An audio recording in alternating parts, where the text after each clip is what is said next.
Recently in class we watched a TED video on information and the levels of ways to use information, like remembering it, learning it, evaluating it, and analyzing it, and the why, how, and what of information. And in class we talked about how it's not only important to know the what of information, but also the why behind it. For example, it's not that important if someone says in 1956 white-collar workers for the first time outnumbered blue-collar workers unless you know the significance behind the importance of this fact. And sitting in class sometimes this year, it's been hard to pay attention because I'm wondering why I'm learning some of the stuff I'm learning and why I have to memorize some of the information and equation and facts that I have to memorize when I don't see the importance in that, because most times in the real world there's always information right at our fingertips. We can always find the distance formula in math or some other fact on the internet, but we can't always look up why that's important.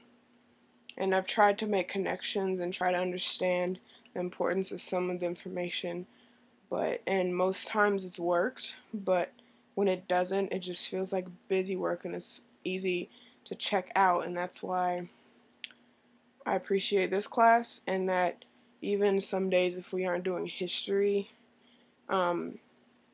if there's a day where we're just talking, I still feel like I'm learning stuff that will be beneficial to my life later, because I've learned how to make connections and be able to use it later on in my life. And I know at MBS there's not many classes where we aren't asked to analyze or understand information, but in many schools that all the students are asked to do is memorize information, and I feel like that would be pretty boring, and it'd be really easy to just check out. And that's why I feel like it's not only important to know the facts and the information and the boring parts